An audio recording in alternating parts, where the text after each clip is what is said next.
Hello and welcome to today's episode of Let's Talk Loyalty and Loyalty TV.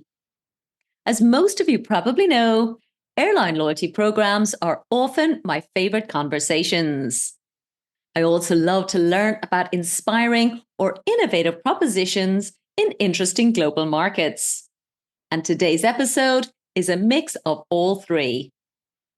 Paul Smitton leads the loyalty and lifestyle propositions for the Cathay Pacific Group. And he joins us once again today from Hong Kong to share how their strategies have evolved since we last spoke together with him in 2022. I hope you enjoy learning all about Cathay, the positioning and proposition for the membership program from Cathay Pacific, and the role of Asia Miles as its currency. We also get some insights into some of the airline's most recent developments in the Chinese market. I hope you enjoy this episode of Let's Talk Loyalty and Loyalty TV. And please do subscribe to our channel on YouTube. It really helps our visibility. Paul Smitton, welcome back to Let's Talk Loyalty and welcome to Loyalty TV. Thank you, Paula. It's a delight to be back on the show. Look forward to our conversation. Indeed, I think I said to you off air that you're one of the illustrious small group that's coming back on the show for a third time, Paul. So I feel it's long overdue. We've loads to talk about and it's very exciting to have you back. Thank you. Yeah, it's good to be back. I'm honoured to be one of your illustrious few that have been on 3 times. I hope I don't disappoint. Oh, not at all, Paul. Great stuff. So listen, a lot has changed, both in terms of Asia Miles, of course, Cathay Pacific, and everything that's going on with the work that you're doing. So before we get into the whole program and the platform and everything that you've been working on, as you know, our current favorite question to start these episodes is to ask you exactly what is your current favorite loyalty program, Paul? So please tell us. Look, it's a great question, and I gave it a lot of thought actually. But so for me, the one I would like to land on is Marriott Bonvoy, and why I like that program is because I feel as a frequent guest, they're doing a really good job to simple digital experience, really help drive behavioral loyalty inside their business. As well with the way it works. And for me, I just think about as a loyalty professional, you're sort of tuned into all the tips and tricks, right? And so you can be a little bit immune to them. But I find myself being pulled in with the tips and tricks. And so that's a sign to me that it's a program that's been designed well. That and I find myself changing my behavior and trying to stay at Marriott properties more often because I like the whole program design and proposition. So that for me is the one. Yeah, brilliant. So sorry, Paul. So I'm talking over you, but what comes to mind is, for sure, I'm a very recent Marriott Bonvoy, actually co-brand credit card holder. But not only am I changing my own behavior, I'm also changing my husband's behavior. So there you go. I mean, honestly, as soon as I saw what I think Bonvoy does particularly well, Paul, is they have a very clear, obviously, onboarding proposition, but it's very tangible. Yeah. So my favorite hotel here in the UAE is quite an expensive place to stay. And if you do take the co-brand card, you get 2 nights there. So to me, that's absolutely on my wish list for 2024. So well done to Marriott Bonvoy. We're dying to have them on Loyalty TV. So if anybody listening works for Marriott Bonvoy, of course, do get in touch and we'd love to have that conversation. So let's get back to Asia Miles, Paul. As we said, it's been, I think, February 2022 when you were last on the show. I know a huge amount has changed in that time. So why don't you just kick us off with where are you now with the Asia Miles program? So look, it's as you say, February 22, and I think if I think back to February 2022, we were still right in the midst or nearing the end of the pandemic. And for Cathay Pacific, we were one of the hardest hit airlines because we don't fly domestic routes. We only fly international routes, and Hong Kong had a very strict quarantine and process around trying to prevent the pandemic from spreading. So it meant that we were not offline, but we were severely limited for a long period of time. And in the last 12 months, we've really accelerated out of that period, which has been great. But during the pandemic, and there's that saying, don't waste a crisis, right? We took the chance to make quite a few changes to simplify. Mm-hmm. So pre-pandemic, we had, or during the pandemic, we had the Asia Miles program and the Cathay Pacific Marco Polo Club. Mm-hmm. And so one of the things that it was a hard decision to make, but there was a lot of good things to like about having those two different brands, and a lot of affinity with Marco Polo Club. Yeah. But actually, it also created a lot of complication and unnecessary confusion for customers. Yeah. Which program should I join? Yeah. And so was a big question. And so we tried to simplify our proposition and center it around our brand. So our program is now simply called Cathay. And so you join the Cathay membership program, and that's it. So you don't have to join Asia Miles, you don't join Marco Polo Club, you just join the Cathay membership program. So that's really clear. It's anchored on our master brand. Yeah. And then as a member, you earn Asia Miles. Right. So the currency is still there. It's 25 years old now. It's a really well-loved currency. And so that was probably the biggest single change we made, was to simplify our program and anchor it around the Cathay master brand, which I, for me has been a real big success.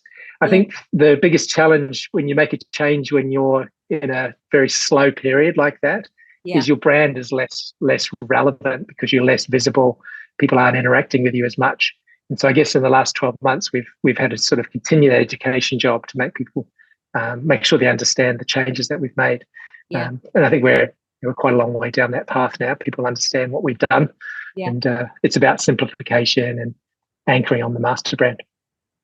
It's music to my ears, Paul, because I do think as loyalty professionals, we have so many, I suppose, sometimes conflicting agendas. It's like absolutely what the customer needs, also what the business needs, and it ends up bringing complexity into what we take to market. So I think there really is an important lesson actually in what you've done to sometimes just go back to the basics, back to the fundamentals. And my understanding, if I'm not mistaken, Paul, was Marco Polo at the time was essentially the elite status part of the frequent flyer program. And then Asia Miles was the currency. So I guess, given, I suppose, again, global trends, it does make sense for them to sit, as you said, under one program, the single Cathay master brand that people know and love, and then they get their miles and they get their status as appropriate. Correct. Yes, exactly right. You've summed it up beautifully. And in fact, it was even more complicated before because Marco Polo Club had a joining fee. It wasn't a free program. So status came with a price tag essentially. Okay. And so you'd have customers who were accumulating Asia Miles as an Asia Miles member from their credit card spend and their flight activity. But they may not have been earning status. So we had the situation where someone might be building up quite a bit of miles from their flying, but not earning any status, and then wondering why they're not getting recognition. Yeah. And that's because we created this extra layer of complexity. And I think at the time, I'm not going to criticize my predecessors, but at the time, the logic was reward and recognition are two different things. So let's have two different programs, one for reward, one for recognition. Yeah. And so that was the epiphany around the design before. But I think, again, it's one of those things where you can be a bit too clever and maybe simplification is better to respect customers' time and make it easy for them to understand. Brilliant. So you also casually mentioned 25 years old, Paul. So tell us and take us back. I think you said it was February 1999. We're recording now in February 2024. So 25 years. What did you guys do to mark the big milestone? Look, it was an interesting one. We decided not to make a big song and dance about the birthday. What we are doing, though, is to have a number of marketing campaigns planned throughout the year. So we decided to sort of take a a whole, well, rather than wasting just a marketing promotion on one day, we try to spread it throughout the year. So it's our 25th birthday year. So there'll be a number of things that we do throughout the year. It also coincides a little bit of loyalty history. There used to be a program called Passages that we participated in, and so the 25th birthday of Asia Miles also coincides with the 25th birthday of One World. And so when the One World Alliance came about, and Cathay obviously joined that alliance, we some of the old alliances had to change, and so Passages program was Singapore Airlines, Cathay, and others, and so that program didn't make sense anymore. And so we launched Asia Miles at that time. So that's just another little bit of history. We started to celebrate the One World birthday on the day, and then focus on the 25 years of the currency throughout the year. Incredible. And actually, I don't know if I said to you last time, Paul, when we were talking, but I was responsible for the British Airways communications for the launch of One World here in the Middle East region. I can't believe it, back in 1999. So feeling very old, but actually very proud. One World was so innovative when it was created. Yeah, absolutely. And I think still is. It's doing a good job. It's very relevant. I think partnerships are really important. And so, that connected customer experience that it creates is crucial to what we do. Incredible.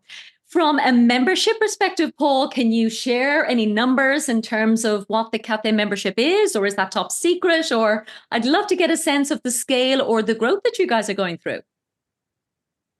Yeah, so we don't talk about the active numbers that we have, or the total numbers that we have. So we also went through some changes, as you might expect, through the pandemic, and so it's in transition.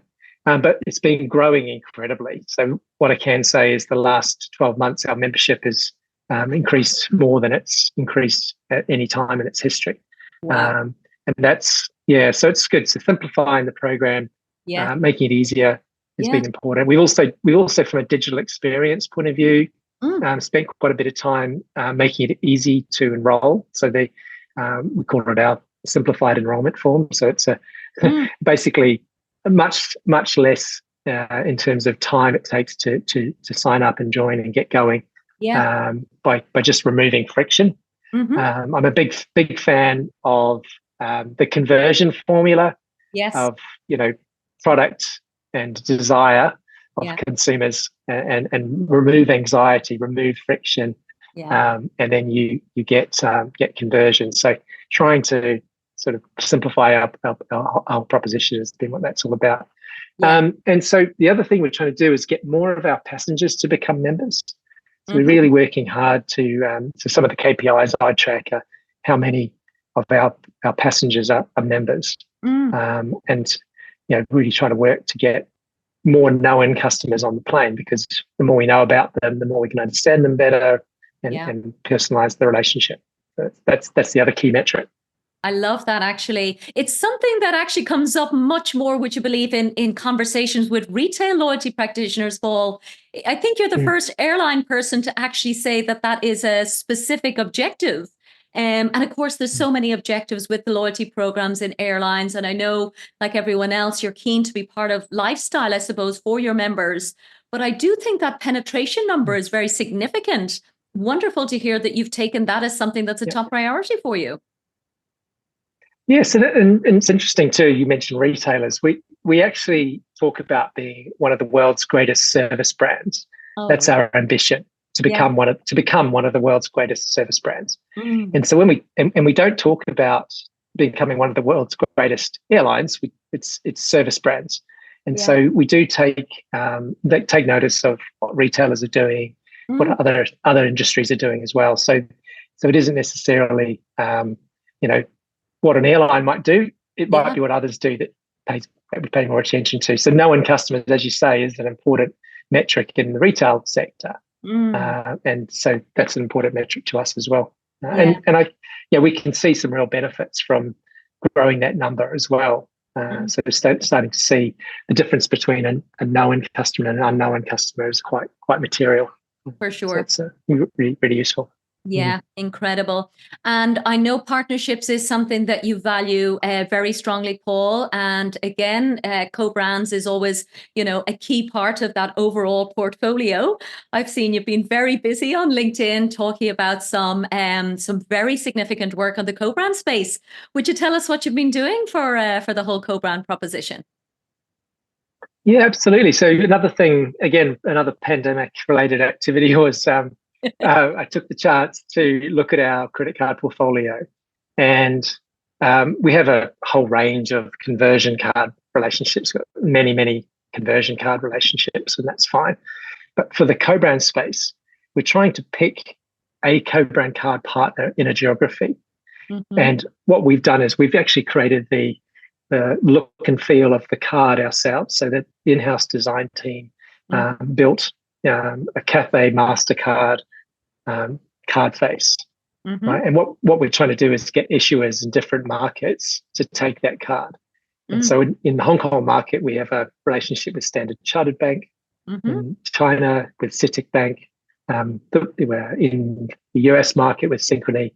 And the one we just launched a few weeks ago was in Vancouver, is with Neo, a fintech in the Canadian market. And so when you see those cards, they all have the same design. So they're all Cathay MasterCards with the same green background and the same the brush wing Cathay MasterCard look and feel. So I think what that does is what we're trying to say is, as a customer, fly with us and spend with us. Have these two products. It really makes sense. You'll accumulate more miles more quickly. You've got to get to those rewards more that you want more quickly. Yeah. And the affinity of having the same look and feel means that it's a clearer, single-minded, simple proposition, right? Yeah. Rather than a whole range of different cards that all look very different. They don't look like they're part of the same family. You want to try and simplify and make it much more consistent. Yeah. That's what that's been about. Beautiful. So we actually, when you fly in flight, you'll see an ad on the in-flight entertainment and in the magazine for the Cathay MasterCard, and then all the different issuers are listed. So we can have one kind of ad talking about that product, right? And different issuers in different geographies. Just again about simplification. Yeah. And I can imagine That's even exciting. from a crew perspective, Paul, just to have again that global brand vision, that global brand identity, it just makes everybody feel, I suppose, so much more like part of a Cathay community. And I always have that sense Yes. actually when I hear you speaking, because you, of all people, I think, take the customer perspective very, I suppose, close to your heart. So yes, you've got a P&L, but I think you really have that overall kind of idea that we have to love our customers and do whatever's right. So the things that you talk about in terms of removing friction. So I feel that simplification is just very important to recognize for the whole community to feel like they belong together. 100%, Paula. And I also, in part of my remit, I also look after the digital customer experience for the business. So all the websites and apps that we offer. Yeah. So in the digital experience space, spend a lot of time with the team, doing things like customer journey mapping, trying to understand, when are they in discovery mode, thinking about travel and destinations. When are they in a purchase mode? When are they in a service mode? Yeah. And all of those different interaction points. Try and put the customer at the center. Yeah. Understand them and make it easy for them. Yeah. So that's a really important part of it.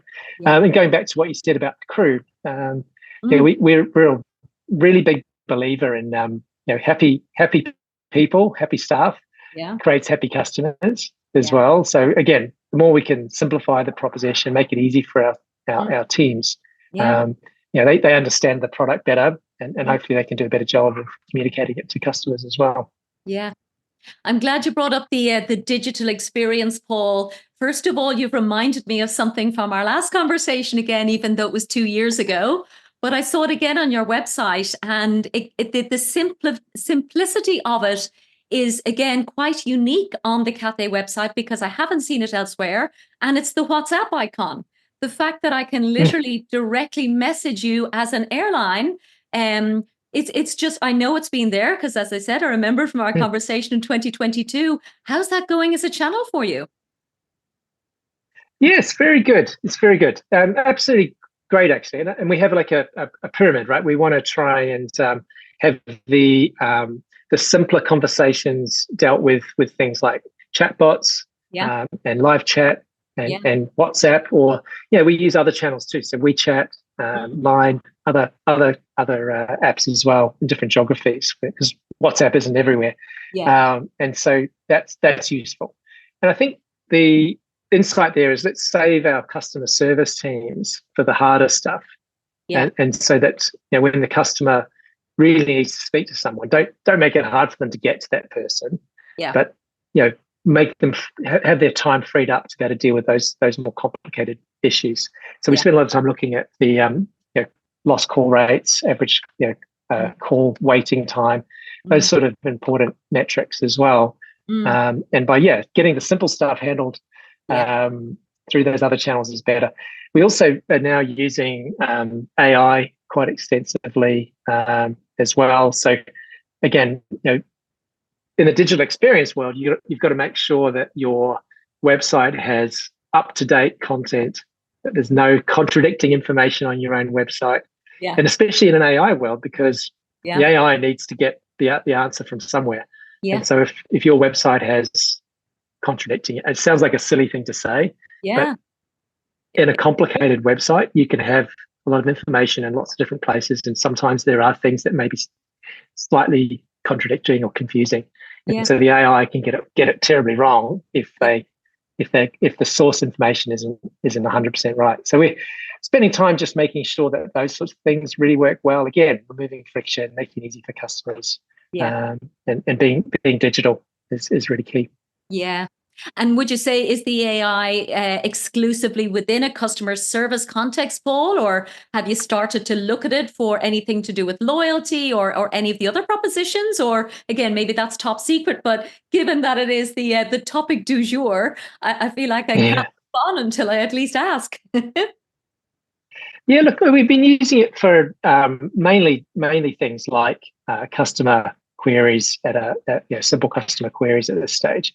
Okay. We do, as a business, we do have ChatGPT available to us to use. Okay. So we are exploring, and Microsoft have got a partnership already, right, with ChatGPT, so that's embedded in all the Office applications. So look, I think it's still early days, but over time, I'm sure it will come into our daily lives much, much more.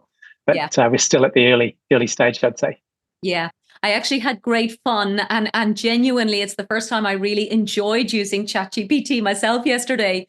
Somebody suggested a prompt, which of course is helpful. I didn't have to work out the prompt, but from a business perspective, there was a prompt of, if you want to imagine where your business might be, for example, if you were to 10x your performance, here's a prompt to put it into ChatGPT.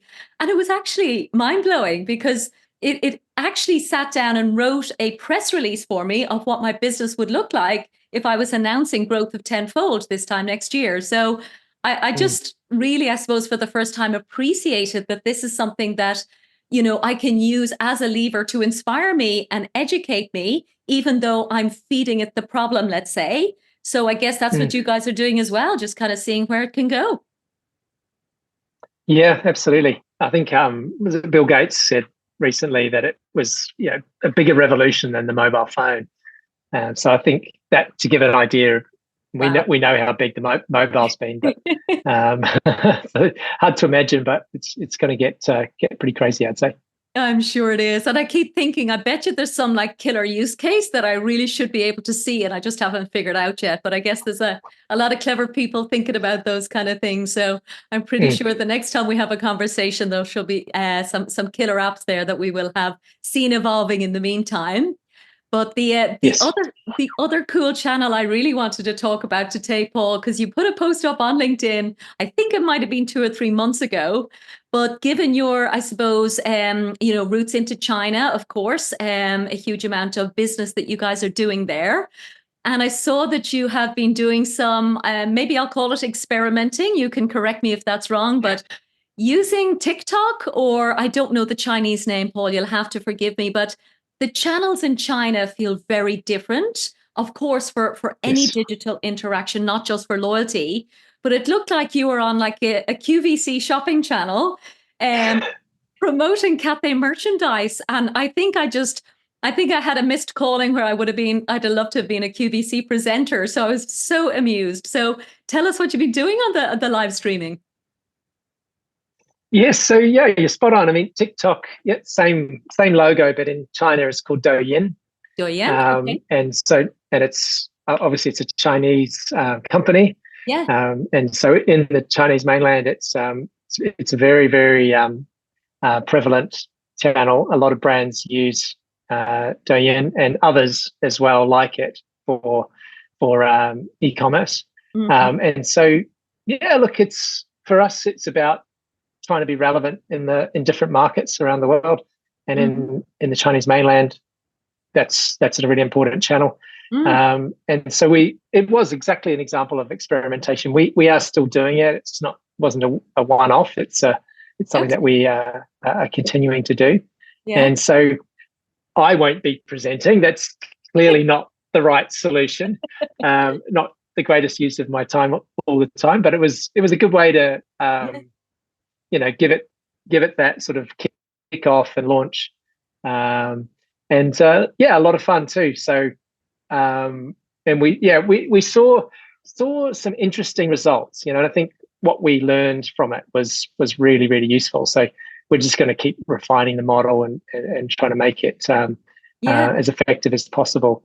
Yeah. And so we have a range of Cathay branded merchandise, and so that was what we were focusing in on in the Chinese mainland. And for us, it's about having something for the Cathay brand that goes beyond travel.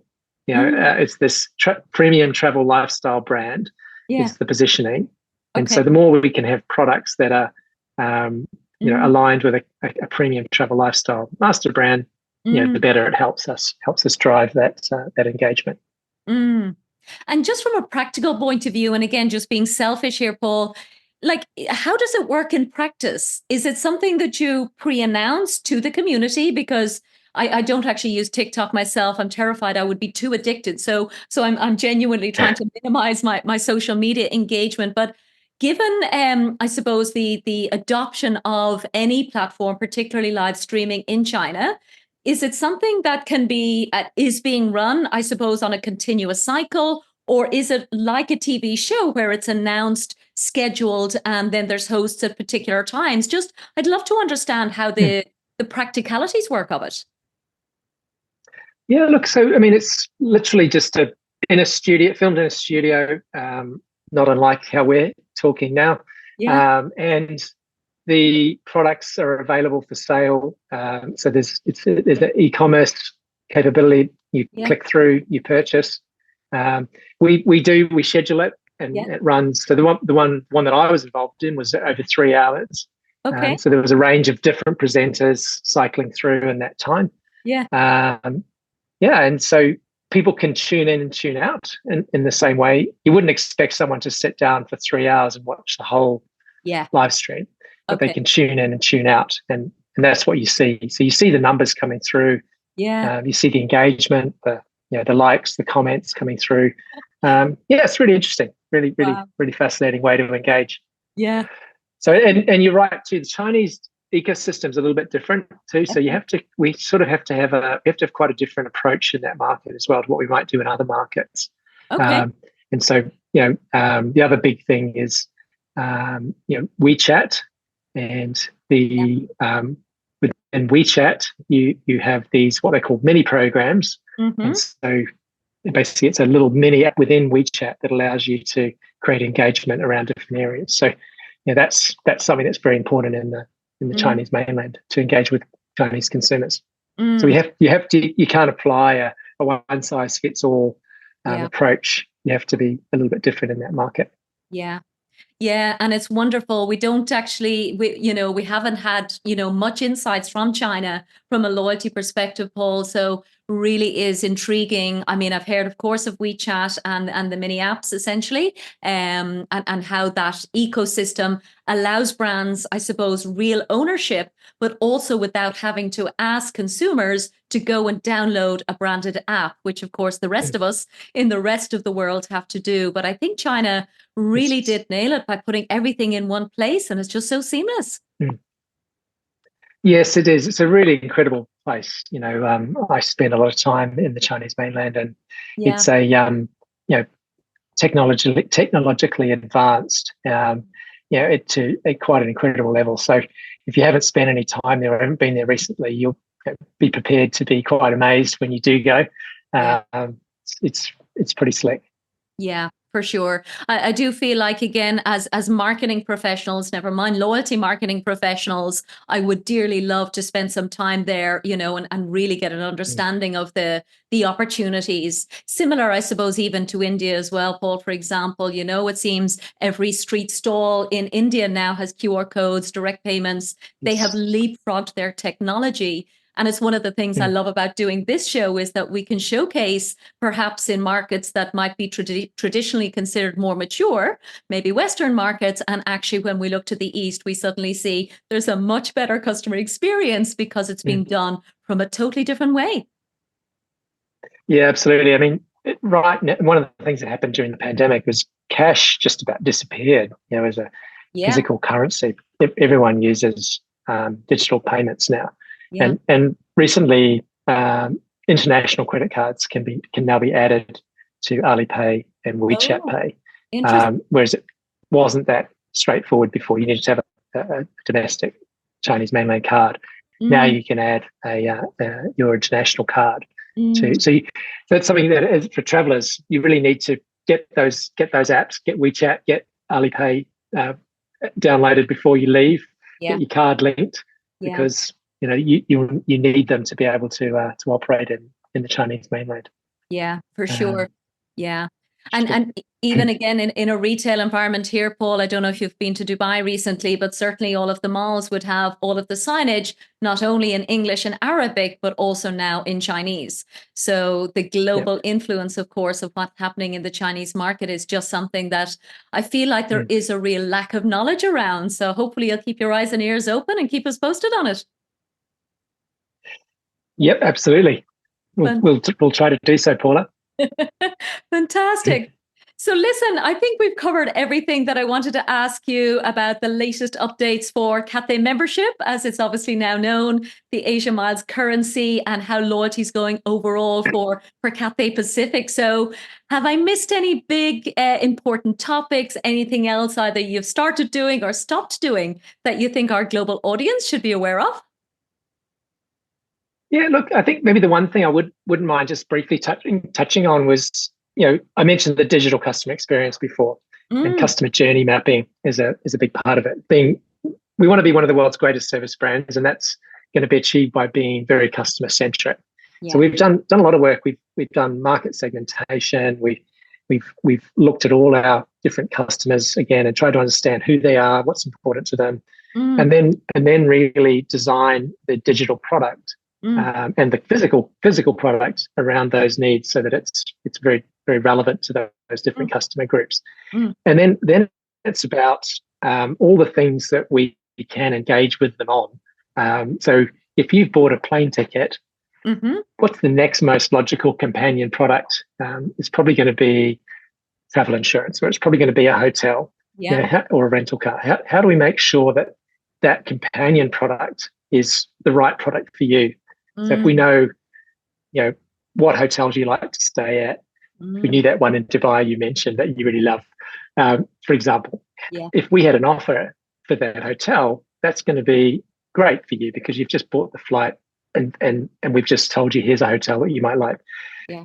And that's just taking friction away from the customer journey, right? How do we make it easy for people to interact? Yeah. So that's a real focus, and something that I've been spending a lot of time on is we've signed a partnership with Chubb for travel insurance, so embedded travel insurance. We know 98% of our passengers buy travel insurance. They don't always buy it from us. Okay. Yeah. through the pandemic, more people buy travel insurance than ever before. And so again, yeah, it's about trying to make it easy for customers. It's make sure we've got a really good product that is relevant. They can buy and that they can trust is going to be there when they need it. And that for me is the big focus: customer journey mapping and looking at, in the purchase flow, what are the things that we should be offering to the customer to make their experience better and more straightforward. And of course, from us, from a loyalty program perspective, the deeper and wider you go, the more engagement you get, and the more long-term loyalty you get as well. So that's really why you want to do it as well as a business. Yeah. Incredible. Well, Paul, it sounds like you have nailed so many things. And again, I remember you saying, don't waste a good pandemic. And even at the time, I remember you were the only person who seemed to have had actually a pre-existing plan for a crisis of that scale. So again, lots of groundwork has been done in how many years now are you working with the Cathay Group? Gosh, 6 years. Okay. So it's added up pretty quickly. But yes, 6 years. It's great. Incredible. Wonderful. Great. Well, listen, Paul, as I said, that's all of the questions that I have today. Huge fan of your work and what you're doing. I feel long overdue a trip to Hong Kong myself. So I'm going to set the intention that, please God, I'll be able to pop over and visit you at some stage. But with all of that said, I want to say a huge thank you. We're going to make sure to link to your, obviously, program and profile in the show notes if anybody wants to reach out and connect with you. So with all of that said, by all means. Yeah, that's really generous of you. Thank you so much. So Paul Smitton, CEO and Managing Director of Asia Miles Limited. Thank you so much from Let's Talk Loyalty and Loyalty TV. Thank you, Paula. Goodbye.